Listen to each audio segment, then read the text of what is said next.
December 4th, 1943, 1600 hours, 200 feet beneath the surface of the Pacific Ocean.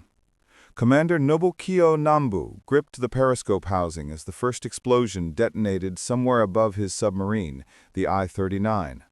The sound was not like thunder. It was deeper, a physical force that traveled through water at 4 times the speed of sound in air. The hull groaned, light bulbs shattered. Men stumbled against bulkheads as the compression wave passed through steel like a fist through paper. Nambu had commanded submarines for 6 years. He had sunk Allied transports. He had evaded Australian destroyers. He had survived depth-charge attacks before, but not like this. The second explosion came 14 seconds later, closer. The submarine lurched violently to port. Somewhere in the forward compartment, a pipe burst, sending a spray of seawater across the torpedo room. Then the third charge detonated, and the fourth, and the fifth. They were not random explosions. They were precise, calculated, a pattern designed to bracket the submarine's position and squeeze it into a kill zone from which there was no escape. Above the I-39, the American destroyer escort USS Boyd was conducting an attack using tactics that had not existed 18 months earlier, weapons that Japanese naval intelligence had failed to anticipate, technology that turned the hunter into the hunted. Commander Nambu did not know it yet, but the I-39 had 17 minutes left to exist. The age of Japanese submarine dominance was ending in fire and pressure and the relentless mathematics of American industrial warfare. To understand what happened beneath the Pacific in 1943, you must first understand what the Imperial Japanese Navy believed about submarine warfare. Japanese submarine doctrine was fundamentally different from German U-boat strategy. While Germany built hundreds of submarines to strangle British supply lines, Japan built submarines to support fleet operations. The Imperial Japanese Navy viewed submarines not as commerce raiders, but as fleet scouts and warship killers. This doctrine emerged from decades of strategic thinking. Japanese naval planners had studied the Battle of Jutland in 1916, where British and German battleships clashed in the North Sea. They concluded that the next great naval war would be decided by a single decisive fleet engagement. Submarines would soften the enemy fleet before that engagement, picking off battleships and aircraft carriers as they advanced across the Pacific. The strategy shaped everything about Japanese submarine design. Japanese I-class submarines were enormous by 1941 standards. The I-400 class, developed later in the war, would become the largest submarines built by any nation until the nuclear age. They displaced over 5,200 tons submerged.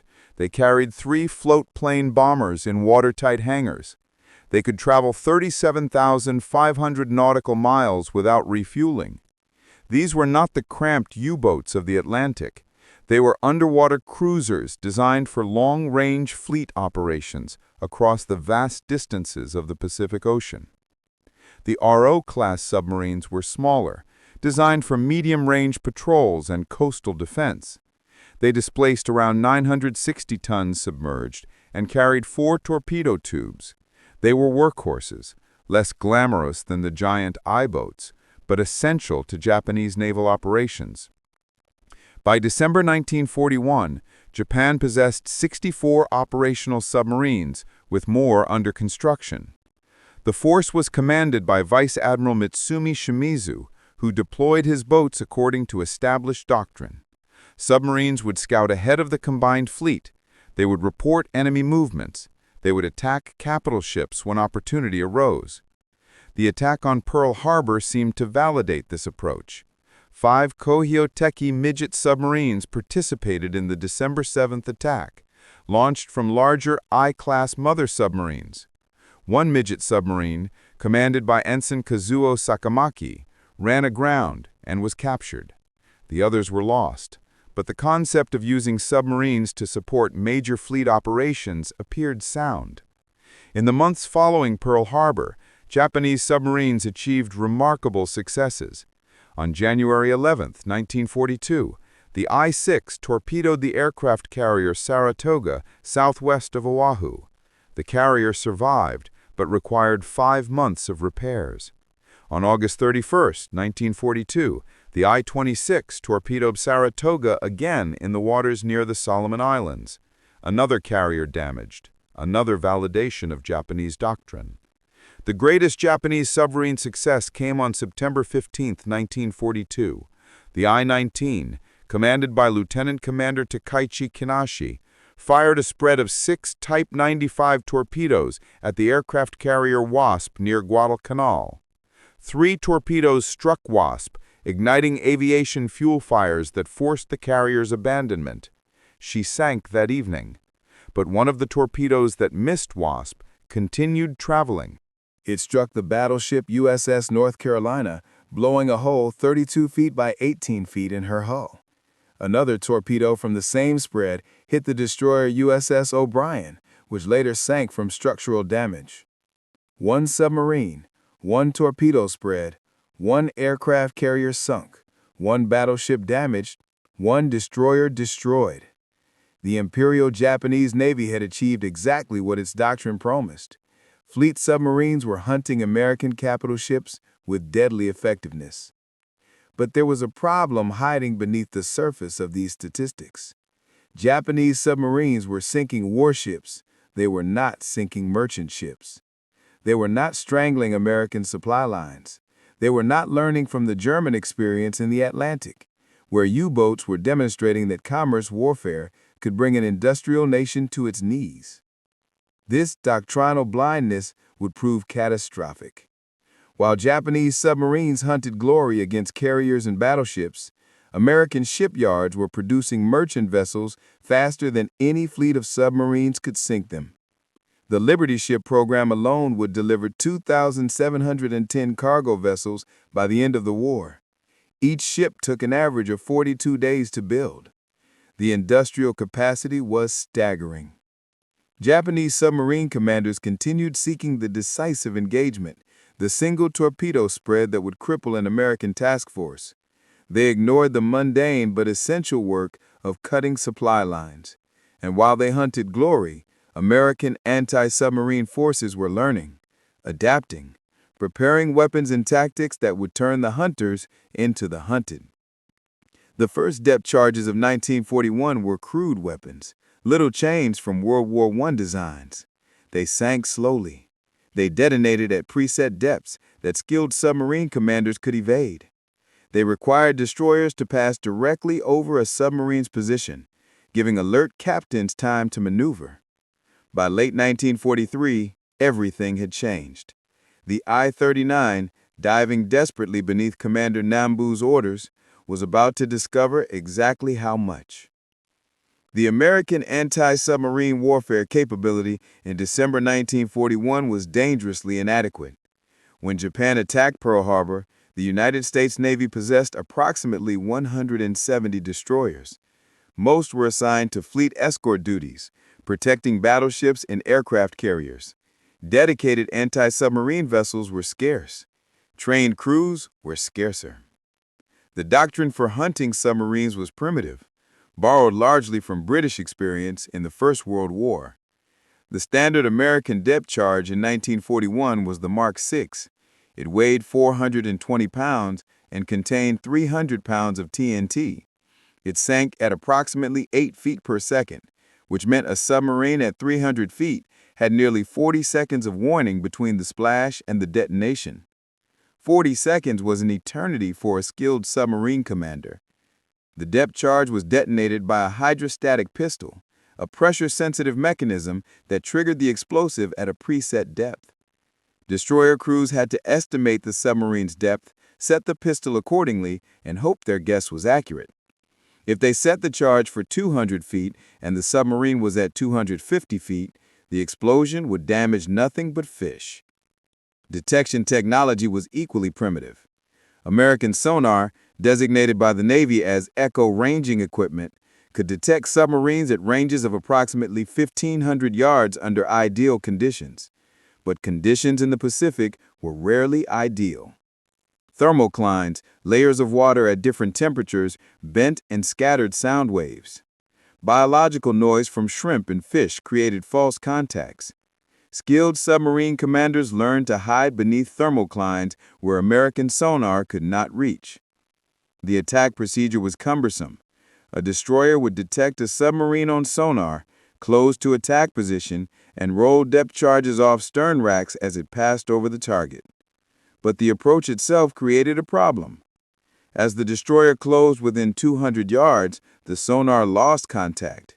The sound beam passed over the submarine rather than reflecting back to the ship.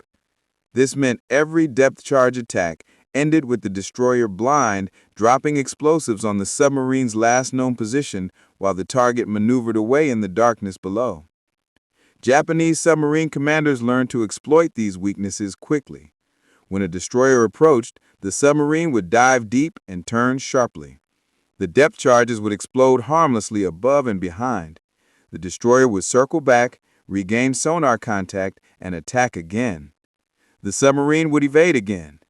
The process could continue for hours, exhausting the destroyer's depth charge supply while the submarine waited for darkness or weather to cover its escape.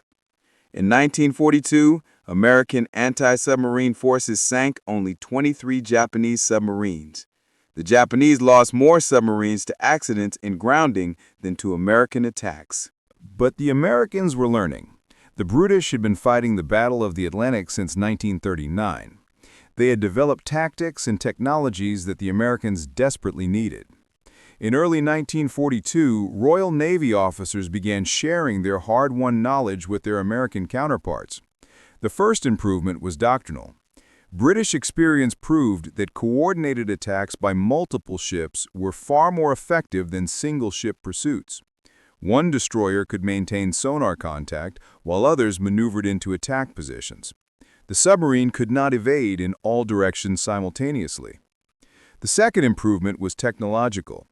The British had developed the Hedgehog, a forward-throwing anti-submarine weapon that solved the sonar blind spot problem. Instead of dropping depth charges astern, the Hedgehog threw 24 contact-fused bombs ahead of the attacking ship while sonar contact was still maintained. The bombs landed in an elliptical pattern approximately 200 feet by 140 feet. They did not explode at a preset depth. They exploded on contact with the submarine's hull. A direct hit meant certain damage. Multiple hits meant certain destruction. The Hedgehog reached American ships in late 1942. By 1943, it was standard equipment on destroyer escorts. The third improvement was the depth charge itself. The Mark IX depth charge, introduced in 1943, sank at 14 feet per second instead of 8. A submarine at 300 feet now had only 21 seconds of warning. The Mark IX also carried more explosive, 200 pounds of Torpex instead of 300 pounds of TNT.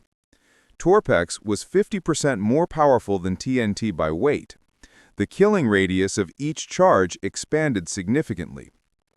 The fourth improvement was delivery.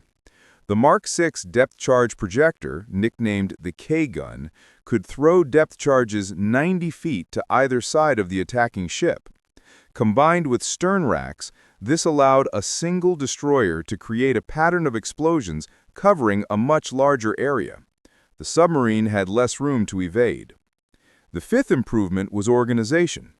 In 1943, the United States Navy established dedicated hunter-killer groups built around escort aircraft carriers. These small carriers, converted from merchant ship hulls, carried aircraft that could spot submarines from the air and attack with bombs and depth charges. The destroyer escorts that screened the carriers could then prosecute the attack with sonar and depth charges. The combination was devastating. Aircraft could see submarines that sonar could not detect. They could track submarines through evasive maneuvers that confused surface ships. They could drop markers and guide destroyer escorts to precise attack positions.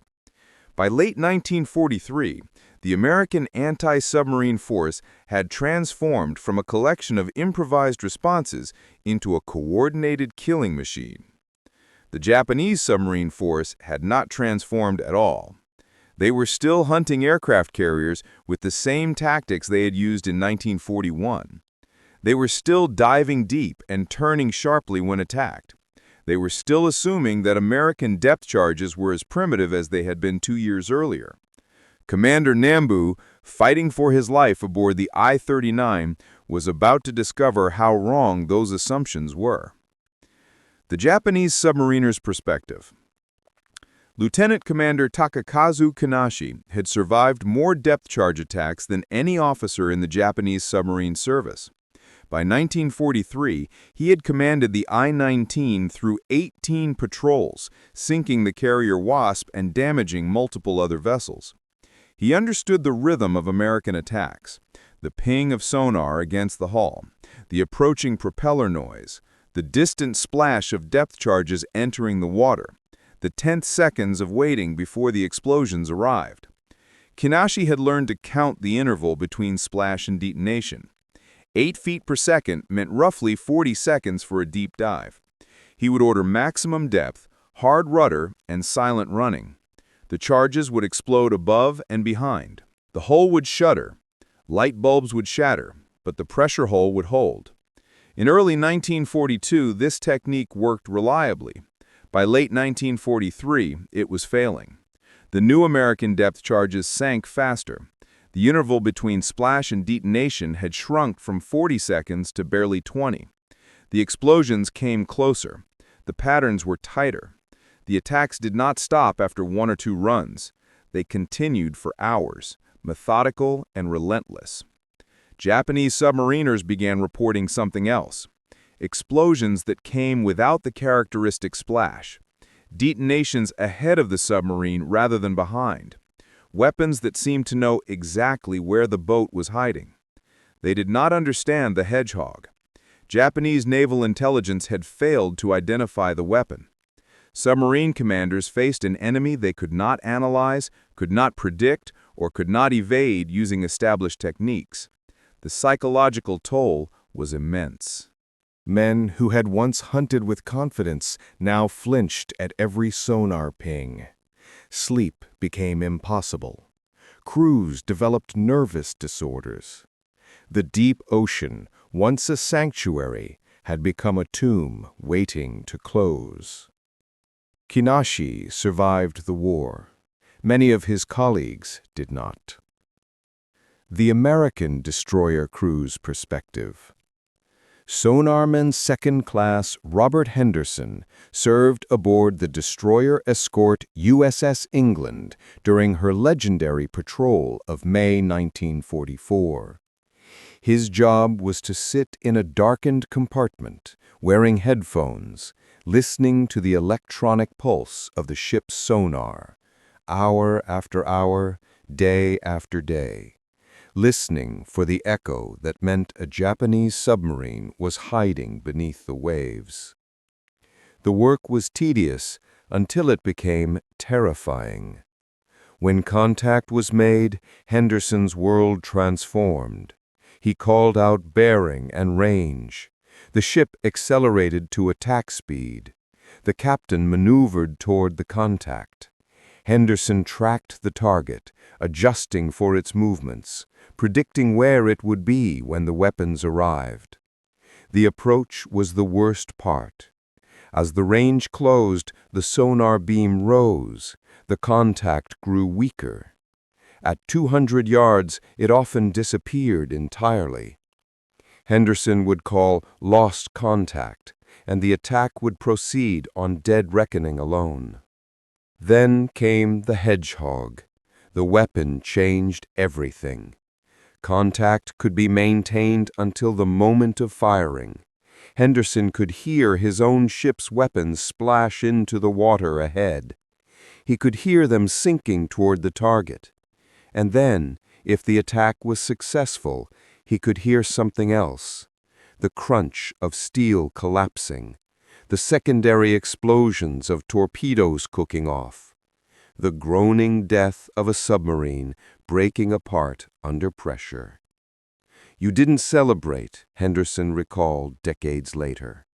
You knew there were men down there, men like you, doing their jobs. But it was them or the convoy you were protecting. That's what you told yourself. That's how you slept at night. The technological angle. The depth charge was a simple weapon with complex mathematics. Water is nearly incompressible. When a depth charge detonates, it creates a rapidly expanding bubble of gas at enormous pressure. This bubble generates a shock wave that travels outward at approximately 5,000 feet per second. The shock wave is followed by a phenomenon called bubble pulse, where the bubble gas oscillates between expansion and compression, creating secondary pressure waves. A submarine's pressure hull is designed to withstand the constant squeeze of water at depth. It is not designed to withstand the sudden violent blow of a shock wave traveling at a mile per second.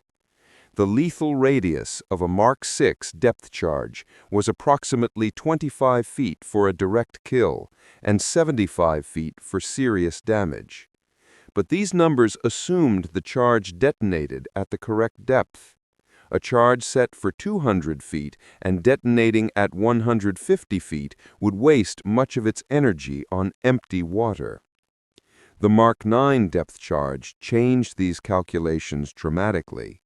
Its faster sinking speed reduced the target's evasion time.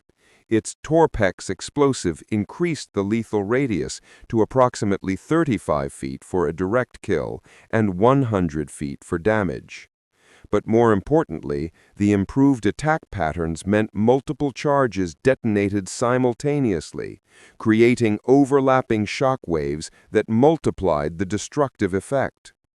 A submarine caught in the center of a well-placed pattern faced not one shock wave, but eight, arriving from different directions within fractions of a second. The hull could not flex in response to pressure coming from all sides simultaneously. Welds cracked, rivets popped, seams opened. Even if the initial attack did not breach the hull, the damage accumulated. Each near miss weakened the structure. Each shock wave fatigued the metal. A submarine that survived 3 attacks might not survive a 4th. The technology was not sophisticated by modern standards. It was simply effective, deployed at scale, and continuously improved based on operational experience. Japanese submarines were being destroyed by applied engineering, not military genius. The leadership decisions. Vice Admiral Mitsumi Shimizu commanded the Japanese Sixth Fleet, the submarine force, from December 1941 until his replacement in October 1942. His successor, Vice Admiral Teravisa Komatsu, inherited a force that was already bleeding. The problem was not tactical competence. Japanese submarine commanders were skilled, experienced, and brave. The problem was strategic blindness at the highest levels of the Imperial Japanese Navy. American naval intelligence intercepted and decoded Japanese communications throughout the war. The program codenamed Ultra revealed Japanese submarine patrol assignments, departure times, and operational areas. American hunter-killer groups did not search randomly for submarines. They went directly to locations where Ultra indicated submarines would be. The Japanese never realized their codes were broken. They attributed their losses to bad luck, to American radar, to the inherent dangers of submarine warfare. They continued transmitting detailed patrol reports that American cryptanalysts translated within hours. They continued scheduling rendezvous points that American aircraft monitored from the air. Vice Admiral Kumosato recognized that losses were mounting. He proposed shifting submarine doctrine toward commerce warfare, attacking American supply lines rather than hunting warships. The proposal was rejected. The decisive fleet engagement remained the strategic priority. Submarines would continue hunting carriers and battleships. This decision condemned hundreds of submariners to death. By 1944, Submarine losses had become catastrophic. Of the 64 operational submarines Japan possessed at the start of the war, fewer than 30 remained afloat. Replacement construction could not keep pace with losses. Trained crews were becoming scarce. The leadership continued sending submarines on missions that accomplished nothing. Supply runs to bypassed island garrisons, reconnaissance patrols in waters dominated by American aircraft, attacks on convoys protected by hunter-killer groups that outmatched any single submarine. Each mission risked irreplaceable assets. Each loss weakened the force further. The leadership never adapted. The enemy doctrine failure. German U-boat commanders would have recognized the Japanese failure immediately.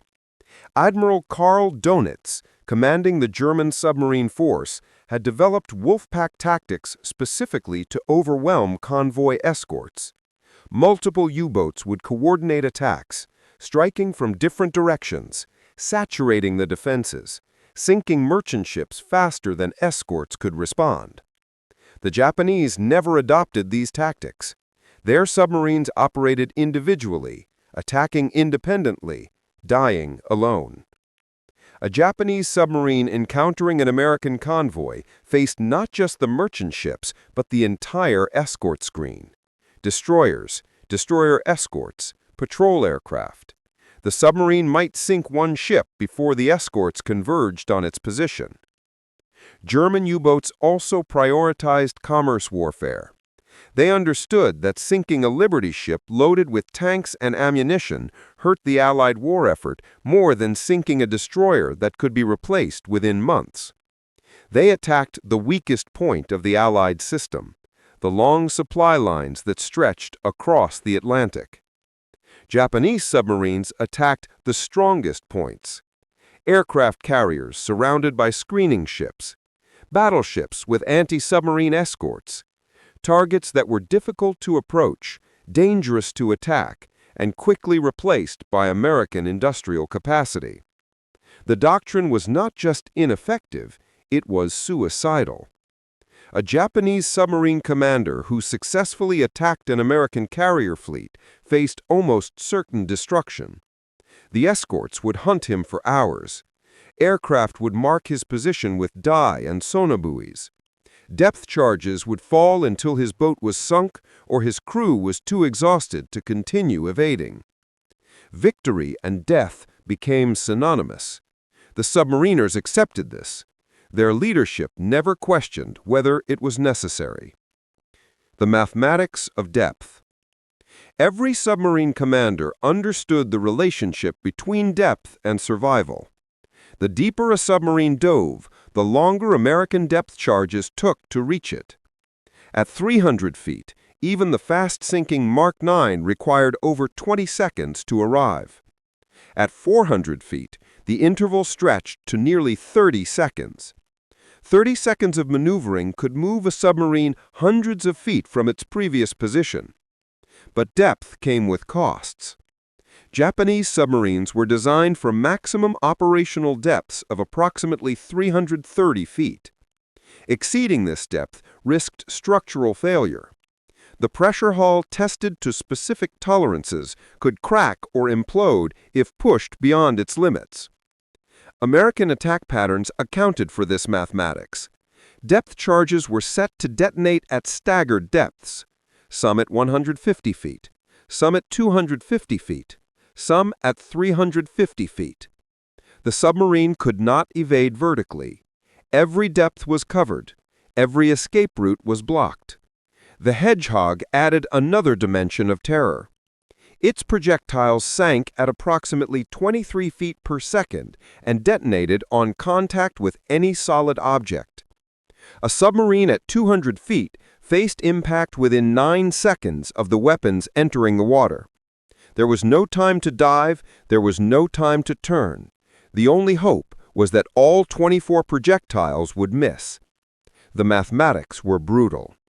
The Hedgehog pattern covered an area of approximately 140 feet by 200 feet. A submarine's pressure hull was roughly 20 feet in diameter. The probability that at least one projectile would strike home was disturbingly high for the target and encouragingly high for the attacker. By late 1943, the mathematics had shifted decisively. American tactics, American weapons, and American industrial capacity had transformed underwater warfare into a killing equation that Japanese submarines could not solve. The hunters had become the hunted. And in the waters east of the Gilbert Islands, the I-39 was about to become a statistic. December 4, 1943. The waters east of Makin Atoll. The I-39 had been on patrol for 17 days. Commander Nobukiyo Nambu had orders to intercept American shipping between the Gilbert Islands and Hawaii. The American invasion of Tarawa and Macon had concluded just days earlier. Transports and supply ships were moving through waters that should have been hunting grounds. Nambu was an experienced commander, 41 years old, graduate of the Imperial Japanese Naval Academy class of 1923. He had served aboard submarines for 15 years, commanding the I-39 since April 1943. He understood his boat's capabilities and limitations. The I-39 was a Type B-3 submarine, displacing 2,212 tons submerged. She carried 17 Type 95 torpedoes, the finest submarine torpedoes in the world. Oxygen-fueled, wakeless, capable of 49 knots. Each torpedo carried a 900-pound warhead. At 15:47 hours, the I-39's lookout spotted aircraft on the horizon. Nambu ordered an immediate dive, the standard procedure. Aircraft could not attack a submerged submarine effectively. He would wait beneath the surface until the threat passed. But these were not patrol aircraft passing through. These were hunters. The aircraft were TBF Avengers from the escort carrier USS Liscombe Bay's replacement air group, operating from Macon's captured airfield. They had been vectored to this location by intelligence derived from ultra-intercepts. They knew the I-39 was here. They had been searching for her specifically. At 15:53 hours, one of the Avengers spotted the swirl of water where the I-39 had submerged.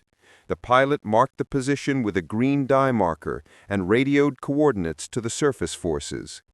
The destroyer escort USS Boyd received the transmission at 15:56 hours. Lieutenant Commander Uhlinger, commanding the Boyd, ordered flank speed. His ship surged forward at 24 knots, racing toward the dye marker spreading across the Pacific swell. Depth charges were armed. The Hedgehog was loaded. The sonar crew was already searching. At 16:12 hours, the Boyd sonar operator reported contact. Bearing 085, range 1,800 yards, moving slowly, diving deep. Nambu could hear the destroyer approaching. The ping of American sonar against the I-39's hull was distinctive, a sharp metallic sound that seemed to come from everywhere simultaneously. Each ping revealed his position. Each ping brought the enemy closer. He ordered silent running. All unnecessary machinery was shut down. Crew members moved on stockinged feet. Voices dropped to whispers. The submarine became as quiet as 70 men in a steel tube could make it. It was not quiet enough. The Boyd closed steadily. At 1,200 yards, Uhlinger ordered the Hedgehog prepared for firing. At 800 yards, the sonar operator confirmed the contact was tracking steady. At 400 yards, final bearing was called. At 16:19 hours, the Boyd fired her Hedgehog. 24 projectiles arced through the air, splashing into the ocean in an elliptical pattern 200 yards ahead of the destroyer. They sank at 23 feet per second, each one armed with a contact fuse, each one carrying 900 pounds of Torpex. Nambu heard them hit the water. 24 distinct splashes in rapid succession. He did not know what they were. He ordered hard right rudder, maximum depth, Emergency dive. The I-39 tilted downward. The depth gauge needle began to climb. 200 feet, 220 feet, 240 feet. At 16:20 hours, the first Hedgehog projectile struck the I-39's forward deck. The explosion was not large, 35 pounds of torpex, a sharp crack rather than a thunderous boom. But it punched through the outer hull and damaged the pressure hull beneath. The second projectile struck 2 seconds later, amidships. The explosion breached the engine room. Water began flooding into the I-39 at a rate that the pumps could not control. Nambu ordered emergency surface. The ballast tanks were blown. Compressed air roared into the flooded compartments. The submarine began to rise. But the Boyd was not finished. Ulinger had seen the Hedgehog detonations. He knew he had hits. He ordered a depth charge attack to finish the crippled submarine. At 16:23 hours, the Boyd passed over the rising I-39 and rolled 6 Mark IX depth charges from her stern racks. 2 K-guns fired additional charges to port and starboard. 10 depth charges descended toward the wounded submarine. Nambu heard the first explosion at 16:24 hours. The shockwave slammed the I-39 sideways. The lights went out. Emergency lanterns flickered on, casting red shadows across the control room. The second explosion came 4 seconds later, closer. The hull groaned with the sound that every submariner recognized, the sound of metal being pushed beyond its design limits. The third explosion breached the aft torpedo room. The I-39 was dying. Water flooded through ruptured seams. The submarine's bow rose as the stern grew heavy with flooding. Men screamed in the darkness. Others prayed. Some struggled toward escape hatches that could not open against the water pressure. At 16:27 hours, the I-39's pressure hull collapsed. The implosion was instantaneous. 2,000 tons of submarine crushed by the weight of the Pacific Ocean. 78 men died in a fraction of a second. Commander Nambu did not survive. On the surface, Lieutenant Commander Ulinger ordered his crew to search for survivors. They found none. Only debris. Oil slicks. Floating wreckage that confirmed the kill. The Boyd had destroyed the I-39 in 11 minutes from first contact to confirmed sinking. The same scene was playing out across the Pacific. Japanese submarines were being found, tracked, and destroyed with an efficiency that would have been impossible 2 years earlier.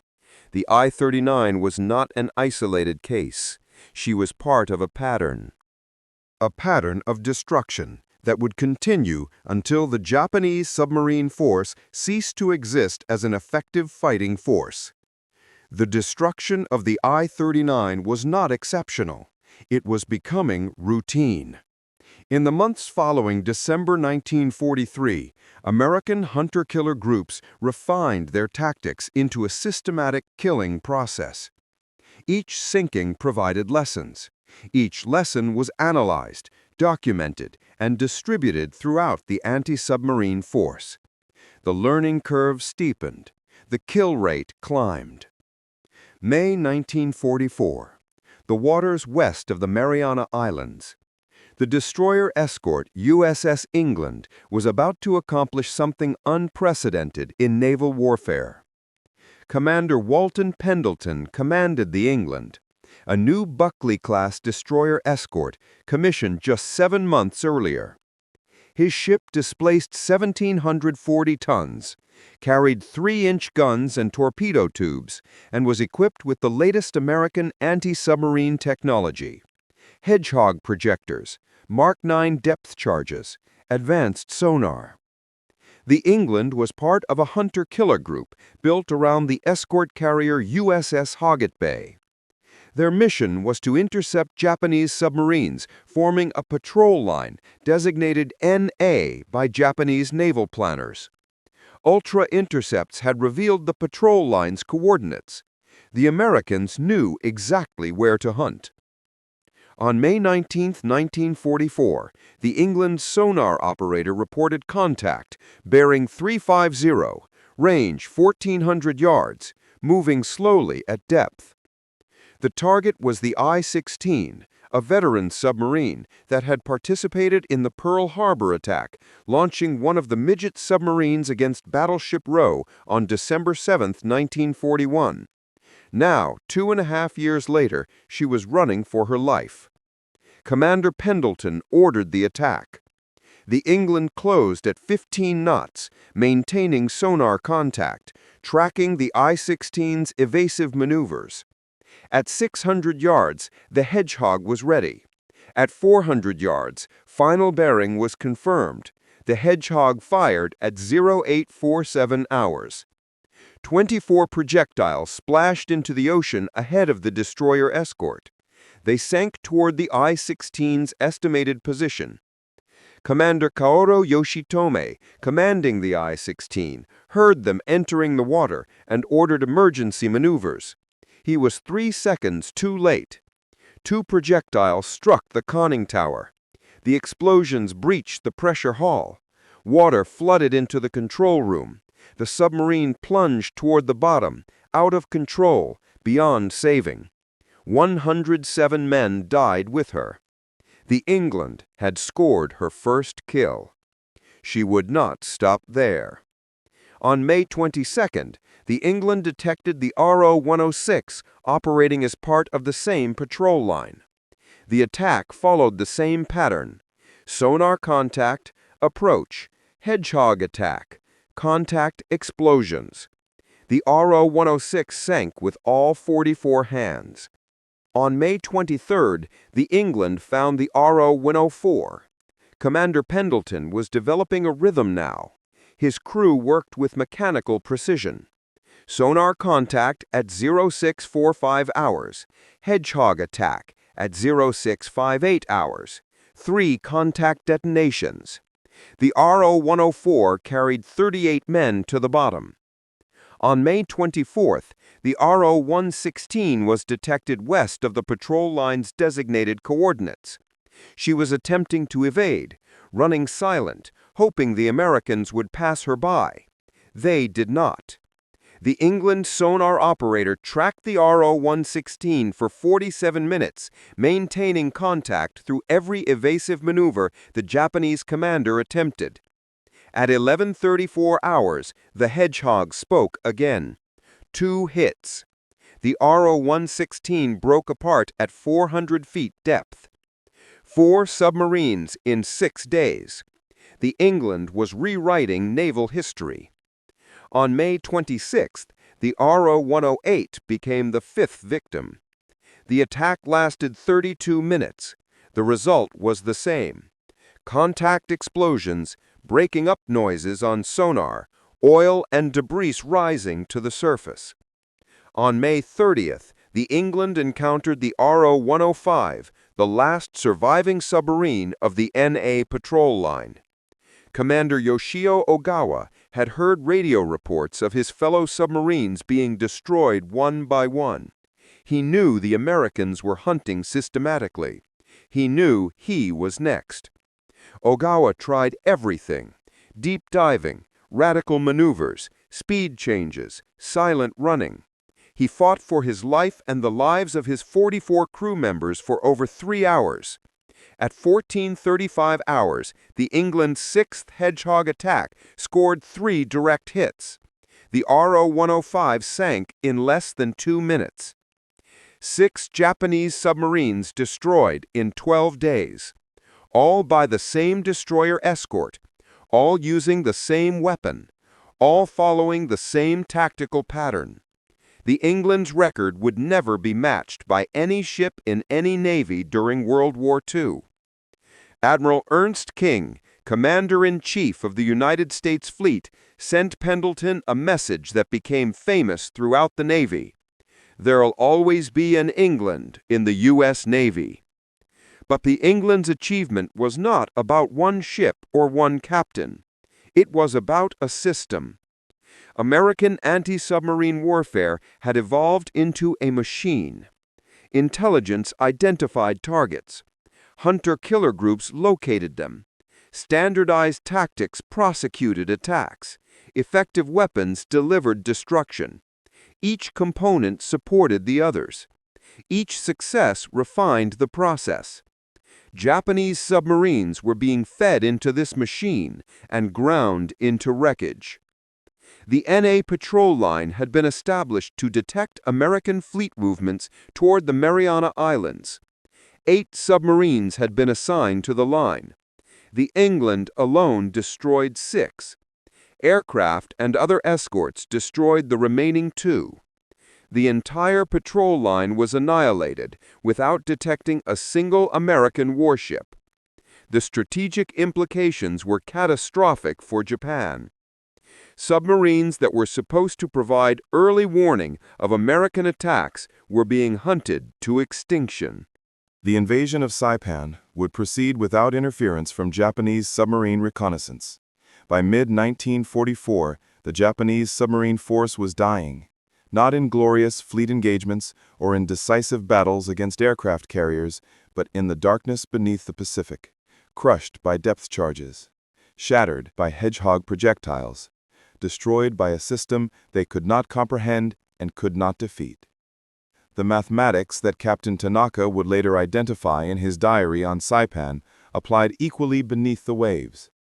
Japan had courage. Japan had skilled commanders. Japan had torpedoes that were technically superior to American weapons. America had systems. The systems were winning. The statistics of destruction accumulated with relentless precision. In 1942, the Imperial Japanese Navy lost 23 submarines to all causes: enemy action, accidents, grounding, mechanical failure. The loss rate was sustainable. Replacement construction could keep pace. The submarine force remained operational. In 1943, the losses doubled. 43 submarines sank beneath the Pacific, never to surface again. The replacement rate began to fall behind. Training programs could not produce qualified crews fast enough. The force was shrinking. In 1944, the collapse accelerated. 56 Japanese submarines were destroyed, more than 1 per week. The force that had begun the war with 64 operational boats was being erased from existence.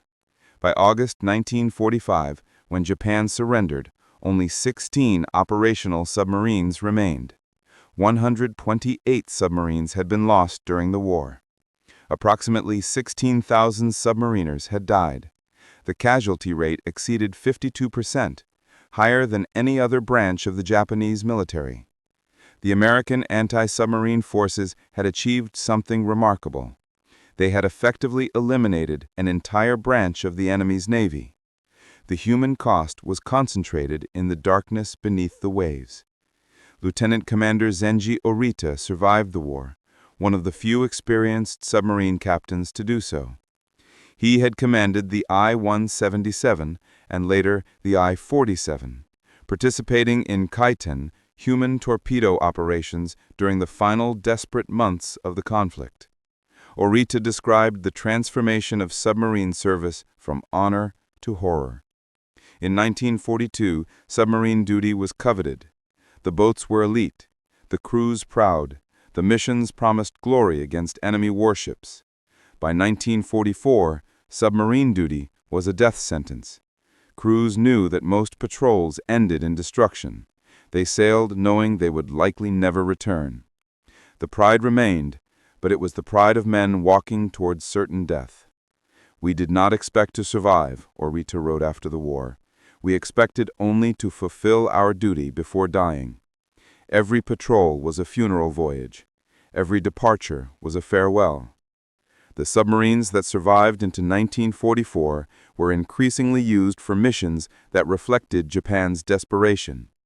Supply runs to bypassed island garrisons consumed resources and lives without strategic benefit. Submarines carried rice, ammunition, and medical supplies to troops stranded on islands that would never be recaptured. Many of these missions ended with the submarine detected and destroyed while approaching shores that American aircraft patrolled continuously.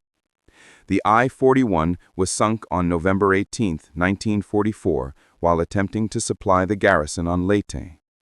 The I-46 was destroyed on October 28 during a similar mission. The I-54 was lost on October 28. Submarine after submarine vanished while performing logistics duties that should have been handled by surface vessels. But Japan had no surface vessels to spare. American submarines and aircraft had destroyed most of the merchant fleet. The remaining ships were needed for military operations. Submarines, designed for combat, were reduced to supply trucks. The waste was criminal. Each submarine lost on a supply run represented years of construction, months of crew training, and dozens of lives. The strategic return was negligible. The garrisons being supplied would eventually surrender or die regardless. The submarines could not change that outcome. Yet the missions continued because leadership refused to acknowledge reality. The Japanese Naval High Command never adapted to American anti-submarine superiority. They never developed countermeasures equivalent to German innovations like the Schnorkel breathing device that allowed U-boats to run diesel engines while submerged. They never implemented wolfpack tactics that might have overwhelmed American escorts through coordinated attacks. They continued sending submarines on individual patrols into waters where hunter-killer groups waited. They continued trusting doctrine that American technology had rendered obsolete. They continued sacrificing men and machines for no measurable strategic gain. The contrast with German adaptation was stark. When Allied anti-submarine forces began defeating U-boats in the Atlantic, Admiral Donitz responded with technological and tactical innovations: acoustic torpedoes that homed on propeller noise, radar warning receivers that detected approaching aircraft, new submarine designs with improved underwater performance. German countermeasures were ultimately unsuccessful. Allied technology and tactics evolved faster than German innovation. But the attempt was made. Resources were devoted to solving the problem. Leadership acknowledged the threat and tried to address it. The force continued shrinking until only remnants remained. The strategic consequences of Japan's submarine defeat extended far beyond the undersea war. Japanese submarines had been assigned to provide reconnaissance for the combined fleet. They were supposed to detect American fleet movements, report enemy positions, and enable decisive naval engagements, which was their primary doctrinal mission, the purpose for which they had been designed and trained. By mid-1944, they could no longer perform this mission. The destruction of the N8 patrol line before the invasion of Saipan was not an isolated failure, it was the pattern. American hunter-killer groups systematically eliminated submarine patrol lines before major operations, blinding the Japanese fleet at the moments it most needed eyes. The Battle of the Mariana Sea in June 1944 demonstrated the consequences. Vice Admiral Jisaburo Ozawa commanded the Japanese mobile fleet, the last concentration of Japanese carrier aviation.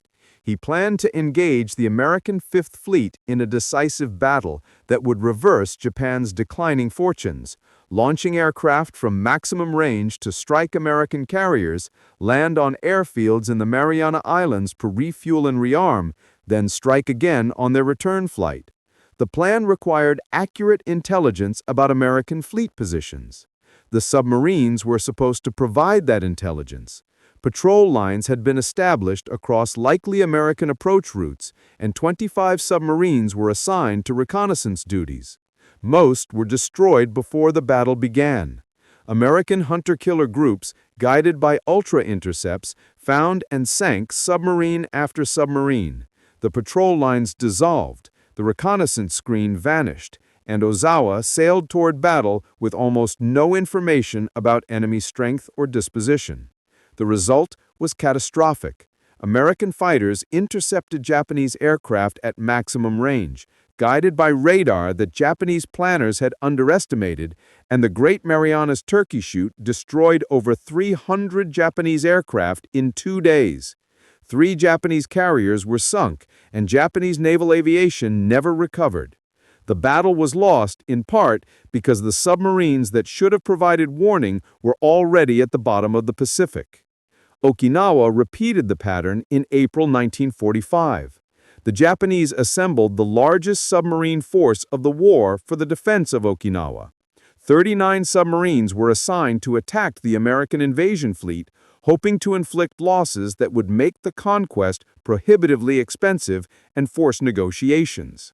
The submarines achieved almost nothing. American anti-submarine forces had reached peak effectiveness. Patrol aircraft covered every approach to Okinawa. Hunter-killer groups swept surrounding waters, and destroyers and destroyer escorts screened the invasion fleet in layers no submarine could penetrate undetected. 22 of the 39 submarines were destroyed. Most never came within torpedo range of an American warship, and the survivors fired scattered attacks that sank no major vessels. The defensive deployment was a complete failure. The contrast with American submarine operations was devastating. American submarines had adapted to the Pacific War with extraordinary effectiveness, shifting from fleet support to commerce warfare, and targeting Japanese merchant shipping relentlessly. By 1945, American submarines had sunk over 5 million tons of Japanese merchant shipping, approximately 1,300 vessels, including tankers carrying oil, freighters carrying rice, and transports carrying troops and supplies. The economy was strangling. Factories lacked raw materials because ships had been torpedoed. The army lacked fuel because tankers had been sunk. The population lacked food because freighters that once carried imports were now on the ocean floor. American submarines accomplished what Japanese submarines never attempted. They severed the enemy's supply lines, attacked the economic foundations of the war effort, and contributed directly to Japan's collapse. The statistical comparison was damning. American submarines sank approximately 30% of all Japanese naval vessels destroyed in the war, and over 55% of all Japanese merchant shipping lost, doing so while losing 52 submarines, an 18% loss rate. Japanese submarines sank approximately 1% of American naval tonnage and an insignificant fraction of American merchant shipping, losing 128 submarines with a loss rate exceeding 50%. The American submarine force was a strategic weapon that helped win the war. The Japanese submarine force was a wasted asset that contributed almost nothing to Japan's defense. The difference was not courage. Japanese submariners were as brave as their American counterparts. The difference was doctrine, leadership, and the willingness to adapt when circumstances changed. American anti-submarine forces learned, evolved, and improved throughout the war. Japanese submarine doctrine remained frozen in pre-war assumptions that American technology rendered obsolete. The depth charges that Commander Nambu heard descending toward the I-39 were instruments of a system designed to learn from every engagement. The submarines that died beneath American attacks were victims of a system that refused to learn anything at all. The lesson was written in the service records of 16,000 Japanese submariners who never came home. Systems defeat slogans. Adaptation defeats doctrine. Industrial capacity defeats individual courage. The Pacific Ocean had become a classroom. The tuition was paid in lives. The Pacific Ocean keeps its secrets well. 128 Japanese submarines rest on the seabed between Hawaii and the Philippines, between the Aleutians and the Coral Sea. Most have never been located. Their exact positions remain unknown, marked only by the final transmissions that went unanswered, the patrol reports that were never filed, the crews that never returned. They lie in darkness at depths where sunlight never reaches. The pressure that crushed their hulls continues pressing against rusted steel. The men who died inside them have become part of the ocean itself, their bones dissolved, their names preserved only in fading records and family memories. 16,000 submariners, sons of farmers and fishermen and factory workers, young men who believed in their emperor, their nation, their duty.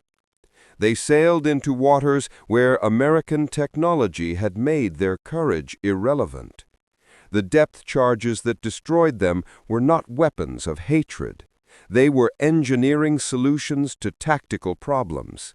They sank at calculated rates. They detonated at predetermined depths. They killed with the indifference of mathematics applied to warfare. This was the new reality that Commander Nambu discovered in the final minutes of the I-39. This was the truth that Captain Tanaka wrote in his diary beneath Mount Tapachau. Modern war was not decided by warrior spirit or national character. It was decided by industrial capacity, by logistics, by systems that functioned regardless of individual heroism. The Americans who dropped those depth charges were not monsters. They were young men doing their jobs, protecting their convoys, trying to survive and go home. Sonarman Henderson listening to submarines die. Commander Pendleton directing attack after attack. Lieutenant Commander Uelinger prosecuting the I-39 with mechanical efficiency. They did not celebrate the deaths they caused. They understood that the men beneath the waves were human beings, trapped in steel coffins, dying in ways too horrible to contemplate. The war required them to kill. It did not require them to enjoy it. After the war ended, former enemies met as old men. Japanese submarine veterans spoke with American destroyer captains at reunions and memorial services. They discovered common ground in shared experience, the fear, the exhaustion, the terrible sounds of combat beneath the ocean. They had been trying to kill each other. Decades later, they recognized each other as sailors who had faced the same unforgiving sea. The lessons of the submarine war remain relevant today. Naval strategists study the American hunter-killer groups as models of effective anti-submarine operations. They analyze Japanese doctrinal failures as warnings against strategic rigidity. They measure the cost of refusing to adapt when circumstances demand change. But the deepest lesson is not tactical or strategic. It is human. War is not a contest of courage. It is a contest of systems. The side with better systems will destroy the side with braver soldiers. Industrial capacity will defeat warrior spirit. Logistics will defeat doctrine. The young men who died in Japanese submarines possessed courage equal to any soldiers in history. They sailed knowing they would probably die. They fought until their boats were crushed around them. They faced death with a dignity that transcends national boundaries. Their courage was not enough. It was never going to be enough. The depth charges kept falling. The hunter-killer groups kept hunting. The systems kept grinding forward with relentless efficiency. And the Pacific Ocean kept receiving its dead, Japanese and American alike, until the war finally ended and the silence of peace settled over the waves where so many had died. 80 years later, the ocean still keeps those secrets. The submarines still rest in darkness, and the lesson still echoes across the decades. Courage alone is never enough when the enemy has superior systems.